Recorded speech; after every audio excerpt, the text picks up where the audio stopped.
Hello everybody, fellow builders and builderesses alike.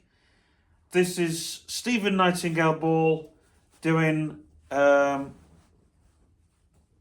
Q&A, answering all of the questions that I've had through all the years. As you see right before me, this is the biggest office that I've ever owned. And guess what? It's going. The whole of this office, right from here to all the way down here, can be all yours. Now, I went from an office this size to an office this size, so now the whole of Liverpool, and that's for both companies. I now have, and in fact, we have the new builders yard, which will be expanding. But I was also talking about two businesses as well. Oops. I've walked past my camera. That's very good, isn't it? Yeah, I've basically I've owned two. I've got two companies. One's an advertisement company. This one is a building company. I've told my story about both companies. Actually, the story about the building company is yet to be published. But I went from even smaller than that when I began. I was just in a bedroom with two briefcases and a mobile phone and a white telephone. And it sounds like those adverts you see where they say, "Oh, I went from the Hollywood Hills to I went from a little trailer to a huge house in the Hollywood Hills and millions of pounds." Well, I have the millions of pounds, right? I'm not telling you my actual net worth, like Donald Trump. Donald Trump lies about his net worth, and for very good reason. The guy is a huge, he's come from nothing to something, and he's got somewhere in life, and now doesn't need to be anywhere in life, and he's got so much money, him and Musk apart, that they try and do other things, like go to war.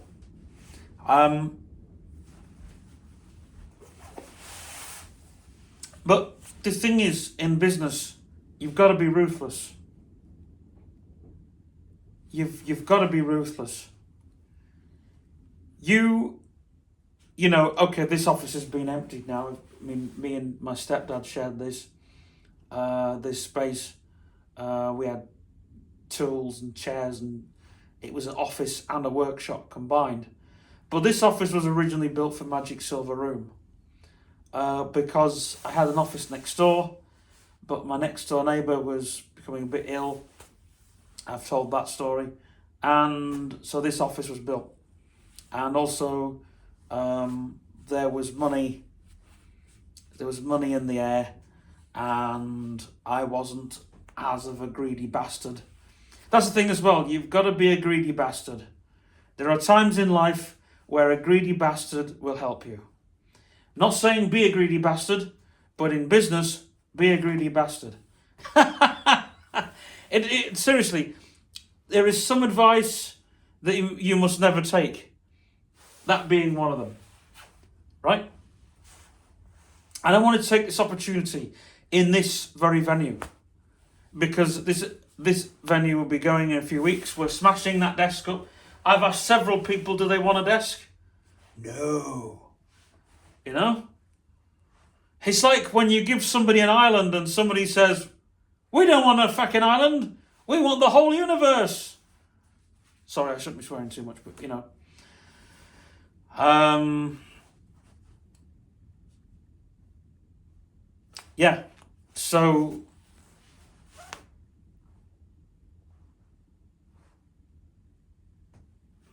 that's literally as it is. People don't want a universe, they want a whole. I've just been in a meeting this morning. We were talking about the sale of the company and what we're going to do with the money, all the shares. And I said, buy another castle. We've got about 6 properties already. I've sold another company, and I've said, tell you what, if we can smash a desk up here, we can smash a whole unit up. I'm talking about the mobile phone company. That was a mistake I should have never made, right? And here I am, stood here, talking to you guys on camera. Everyone asks me the same question, right? I get this time and time again. We get this question on the MDRX, right? Small companies, right? And I get this question, what defines a small company? It's a great question, because if I'm stooped over, it's because the camera's down there and I'm up here. What defines a small company? That's a great question. Because a small company is when you've only got 20 customers or 30 customers. Even when you've got 300 customers, 300 is a big number, but not really. Not when you want to grow an empire. When you want to grow an empire, you don't want 300 people going through the door. You want 250,000 walking through the door. Right? And I'm going to mention him again. If you look at, say, the likes of Trump and Musk, they knew how to get millions through the door. And they knew. And the social media empire was once quite a big empire on the other side of the counter. Now it's nothing. If you invested in a social media company like X or Facebook or YouTube, you'd lose thousands. People have done it. And a lot of these people, they're not young. This is the scary part. They're not young people. They're elderly folk, and they're losing their money. Why? That's a great question. Why? Well, they're losing their money because they're investing money in place they shouldn't. And you've got to build that portfolio up. It's just a fact. And and a big net worth is nothing either at the end of the day. Not the 20, 30 years ago, yes. But not now. We're living in the present day where multi-billionaires are getting ahead of the people that are just getting up to them. There's a lot of race, there's a lot of competition. And why? Why the competition? Well, if there was no competition, people would say, hold their hands up and say, there you go. There's the money. Here's the thing. When you look at the 90s, the early 90s, the 2000s, you look at the millennium, right?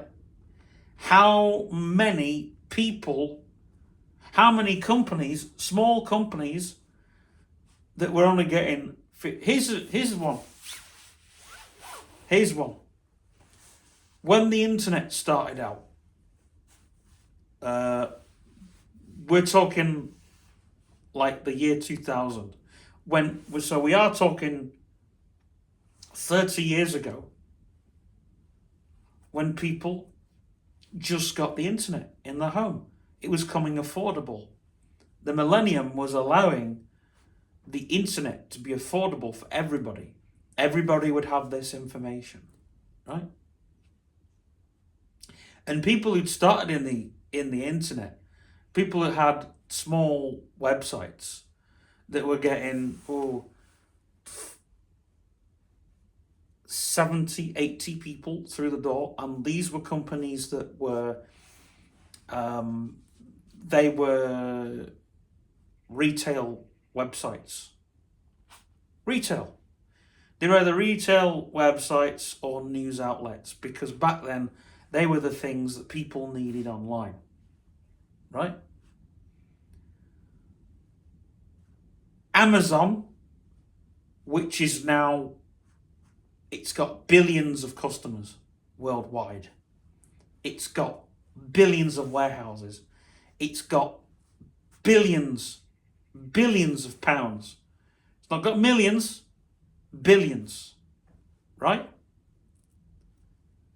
And when Amazon started out, it was pushing somebody else out the water, because there was another shop doing what Amazon were doing, and they lost out. But they got thousands of pounds.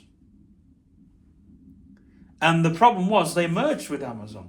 Instead of going their own route, they merged with Amazon, and Amazon took what they had and started, you know,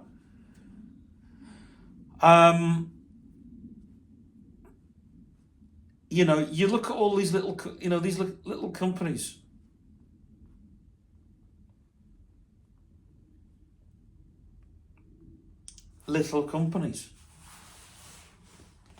Very small websites that started out not being the big thing. And then someone comes along and says, why don't you merge with us? Right? Now, back in the millennium, these little websites, they were only little offices.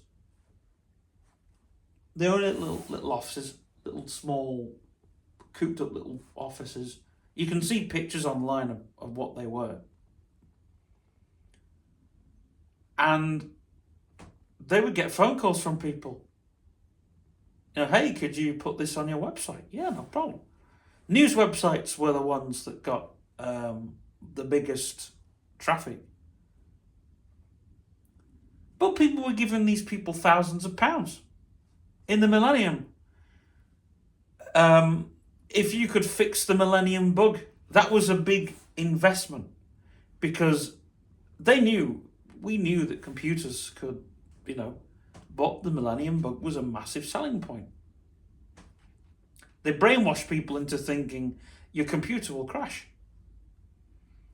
And so the people who could fix these problems, a lot of IT companies were getting billions.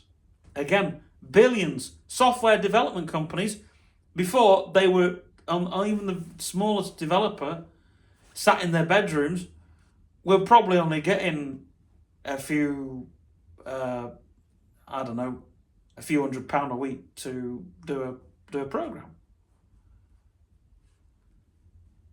But when the millennium came along, all these software developers became huge companies overnight. Huge companies. And then the software market boomed overnight. Okay, it took 10 years, 20 years, whatever, right? But when you look to the millennium bug, the Y2K bug, when you look at New Year's Eve, 1999, when they knew,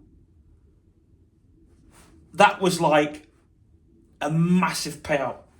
The coins were dropping. When people were saying, Happy New Year! And the fireworks were banging, and could you imagine? Could you imagine the phone ringing and saying, "Excuse me, sir, on Who Wants to Be a Millionaire," and Chris Tarrant goes, "I don't want to. That's what is it? 42 grand. We've ripped it off. We want to give you $250,000." That was what was happening. People were getting these phone calls and they were saying, "We want to offer you. We want to. And then it's like, "Excuse me, sir, we're giving you banks." A lot of software people in the banks, they were getting their hugest payout just for working on New Year's Eve.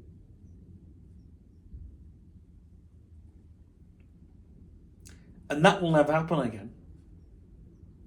Never. Never in the history book. It will never happen again. I'll tell you something that will also not happen again, right?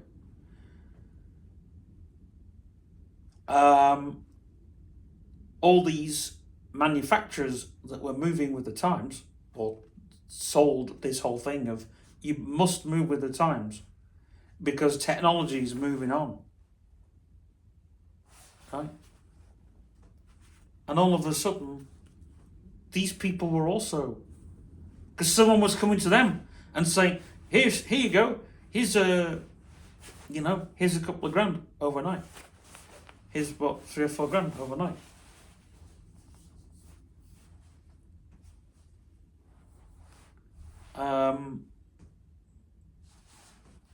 And that's the whole thing. And so a lot of competitive business people 20, 30 years ago were going, "Oh, there's a brand new fax machine. We've got to have that. Oh, there's a brand new phone."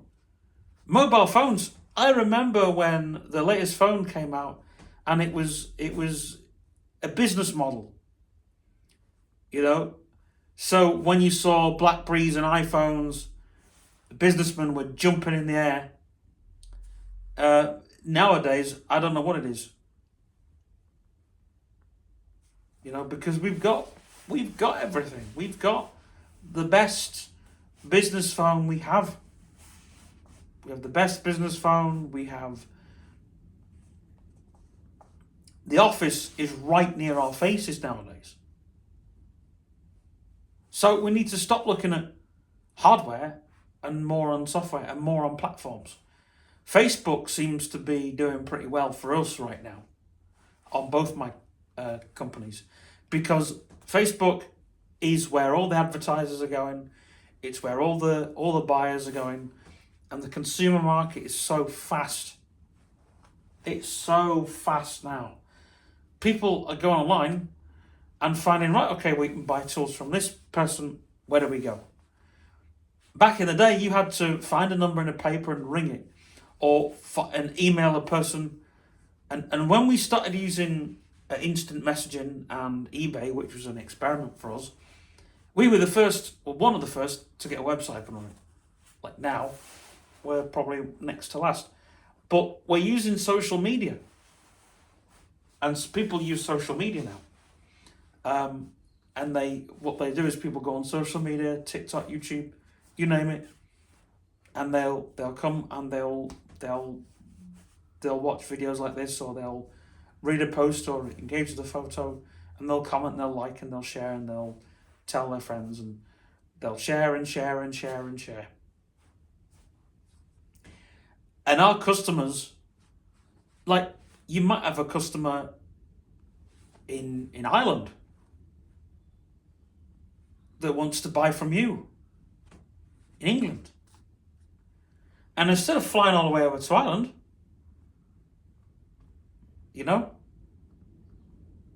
so say for instance, say your company's here, right?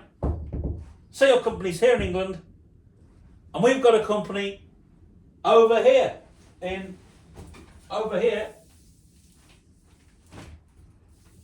Ireland. That's Ireland.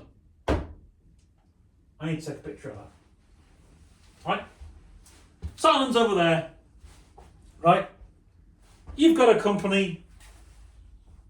Sorry if I'm walking around a lot.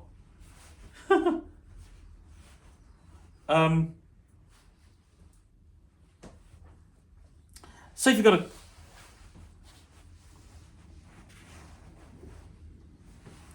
Yeah, say if you got a company, right?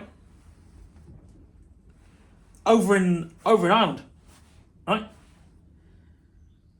With social media, you can DM someone in Ireland and say, do you know what? We've got our boys, we'll send them over, blah, blah, blah, you know, whatever. They might say, well, do you know what? We've got a haulage company we're friends with, we'll meet them in the middle. Right? Here's a prime example, right? My advertisement company used to be just a little backstreet company in a little office doing nothing. Now, we're in Liverpool. Liverpool. Come on, baby. Right? I don't want to do this video long because I've got stuff to do. Right? And what's in Liverpool? Right? Liverpool won 2 football teams. 2 football teams. Right? Liverpool and Everton. Right? You've got the Liverbirds. You've got the Beatles. Yeah? You've got all that heritage around the Beatles. Strawberry Fields, great place, run by the Salvation Army. That's all this that's in Liverpool. There's museums. There's the Albert Dock. There's, there's bars all over the place, and we've just opened a couple. So there you go. These are things that you can add to your bow. But the main thing, we're in Liverpool, right? We are in that beautiful city, which is right round the corner. It's actually on our doorstep, you wouldn't believe. You get a train into Liverpool. You've got St. John's Market, and so, yes, Liverpool is a place of work to us. Just like, Washington is to Elon Musk, right? When Elon Musk is going to Washington, he's not going to the office, all right, well, wherever he goes. He's going to Washington, We're working in, it doesn't matter where our office is, we are in the city centre, baby. We are in the city centre. And wow, it's great. Never thought I'd be working in Liverpool, right? And it's great because you shake your hands with many people. I go to a lot of, I was at Comic-Con a couple of years ago with my friend, Will, God bless us, he's not with us now, God rest him. Good Will, he's still with us as we're still doing this video. The spirit is right with us, of the spirit of Will is right with us on this video. I was at Comic-Con, right, 2 years ago. Comic-Con. Last time I was there. Last year. Comic-Con last year. And there was a guy that came up from nowhere. And he said, "You guys are paid, haven't you?" He said, "Yeah." He said, "Screw that." He said, "Just come straight through. Right? You don't have to show your ticket. Right? Come on, straight through." And I didn't even have my my lanyard on. Wasn't even wearing my lanyard. The guy saw my face, dragged us straight through, and I was with Will. And I thought that now this guy was just working there at the O2, right? But and I said to Will, I said, "You've got to remember where we are, and you've got to remember that, there's not just the Comic-Con people, but there is other people here too running this event. That's something you've got to remember, right? And we're not just going to be in Liverpool, we're going to be in London too, right? Liverpool and London. London's another great city. I won't be working there personally, but hey, I've got two places of work there, you know, and London's got the BBC and the London Eye and all this. And people are turning around saying, why are you working in those two cities? Right? And I could turn around and say, well, it's the same for people like Elon Musk and Trump. You know? And hey, if I become the next Prime Minister, I'll be doing another video and saying, hey, if I can see the comments now, right? Now I'll be turning around to you and say, well, it's like this. You know? I may be knighted soon, and you'll all be calling me Sir Stephen Ball. Ha! Sir Stephen Nightingale Ball, I'll have you all know. But that's the thing.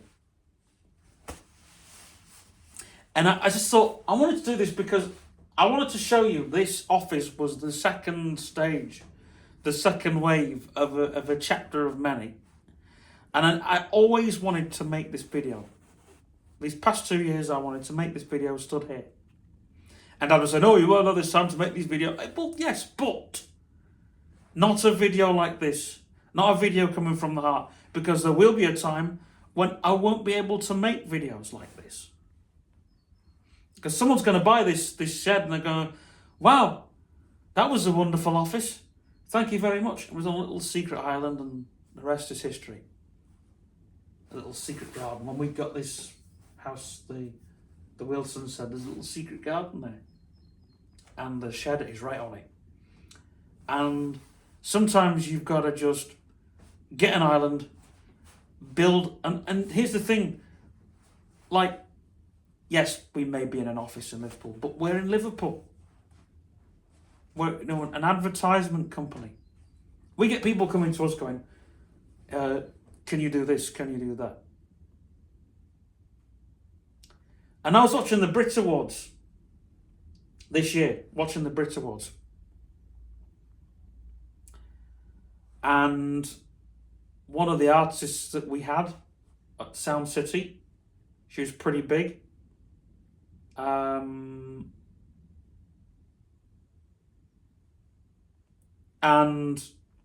not my cup of tea per se, but good singer. I liked one of her songs. You know, but Sound City is a great event. And we're very privileged to advertise it. Very privileged to have one of our customers working with us. And it's weird that we've ended up. We have another customer as well who we could be doing work for them, but the thing is, we don't get people who it was Olivia Dean. She was at Sound City year before last. She's a big artist now, and she was at the Brit Awards. But I thought, wow, wow, one of our people, right there. And we don't care if they're big artists, small artists. We don't care. I mean, you know, all we care about is that we're putting an ad out. And I love all the adverts that I put out because I love to see the people, when we put our ads out, I love to see our customers and how we're happy. The building company is something that I've shied away from for the last couple of years, but I've come back to because the building company was my baby. It was like my wife. It was like the wife that I divorced and took back. Because when we were on Arnside Road, and I got kicked out of Arnside Road, which you all know the story of, and then I came back, and then all of a sudden, when you're in business, when you're married to a business, sometimes the business becomes like your girlfriend, your wife. You make love to it. You know, you're passionate about it. And then all of a sudden, stuff happens. You know, like if you were to have an affair and all of a sudden, but sometimes That wife, oh well, she takes you back, and that's kind of the building company. The advertisement company is like the bit on the side, really, which we should all have a bit on the side. Just joking, yeah. But you know, but and I came back to the building company because I felt like it was a calling that my customers. I had customers that I knew for years, and I felt like I let them down, and I felt like that I had to come back to it. I felt like it was something that I had to come back to. And so when I did the advertisement company and I got people and so on, you know, because one day it could be you.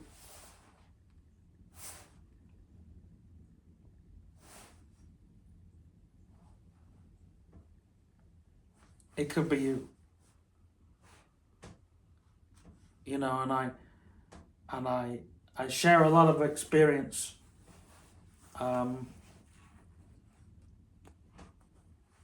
You know, we got the MGRX coming up pretty soon, and are doing talks there about how this company has evolved and re-evolved, and it's growing. Like the advertisement company is growing, and again, we've got people in London, people in Scotland, people all over that will help the company grow. And I stand back and go, wow, I've got an empire. I just want it to grow more. I want it to grow more and more and more to the point where it's like, wow, you know? And I technically think that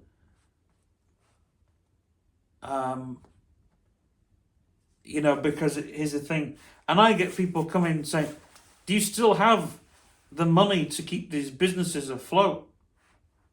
And my answer is yes. You know, the castle will be sold soon. It'll be sold. And so when the castle gets sold, I will be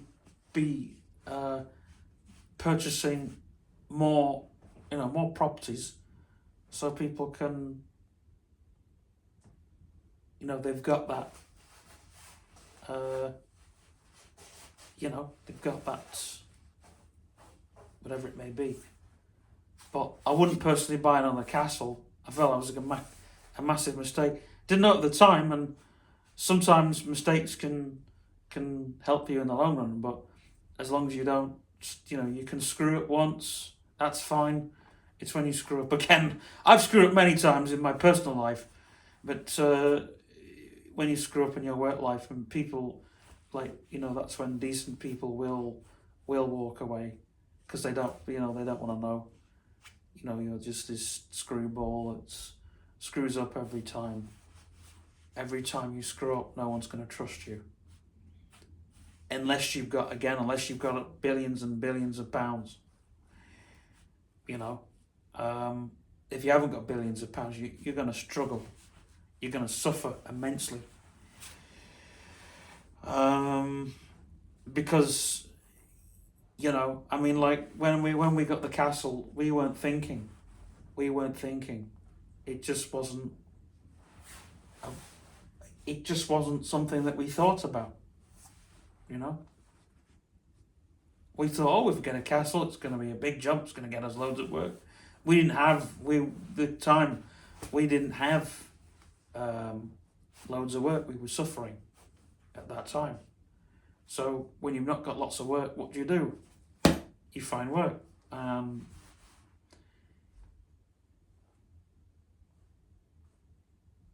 The thing was, at the time, I had to get a load of shareholders, and I was borrowing money left, right, and centre. I was paying loans back. I paid them back, I had. But it's the thing is, like, now, once you've got the money in your pocket, you know, it's, you can't do something stupid, because it's like, well, it's fine, but if you do something stupid, no one's gonna, everyone's just gonna think, oh well, look at that loser. You know, he spent how many thousands of pounds it was to screw up the first time on a bloody castle. No, hey, we're not giving him that. You know, but sometimes you've got to clean your own poo up at times. It's just a fact. You know.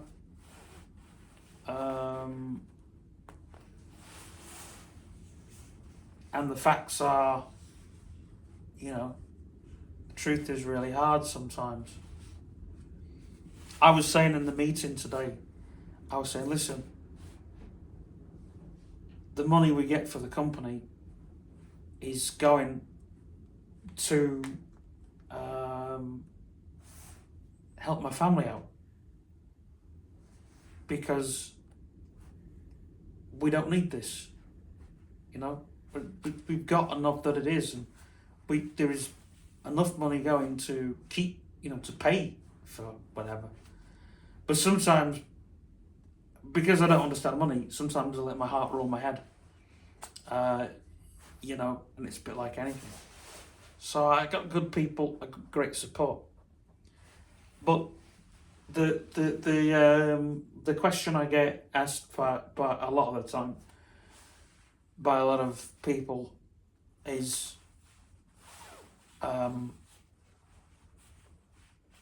what problems have you faced when you started? Well, money is a big one. And I don't care what people say. Money is a big thing, because you need to pay for staff. You know, they need to have money to pay for the bills and put food on the table. And if you ain't going to give them that, they're going to walk out the door. Simple as. And I've got the best colleagues I could have ever asked for. The best colleagues. And I've got more people now, I've got more staff in both companies. And I'm going to have a meeting on the Tuesday with the, it might be sooner than that, with the radio and advertisement bunch. Because they need to know now that there is always going to be something that will secure people. Because everyone needs to know that's it. You know, I can sleep at night. I know when we were in Ironside Road, we didn't know what was happening from one day to the next. But now, we do know. And the company will just keep on going until someone decides to file us for bankruptcy or whatever. I don't know.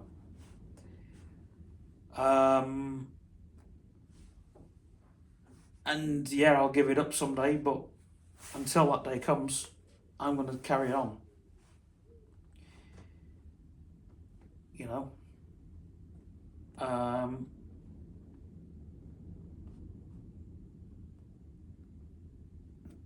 And it's supposedly it's like being like the butterfly.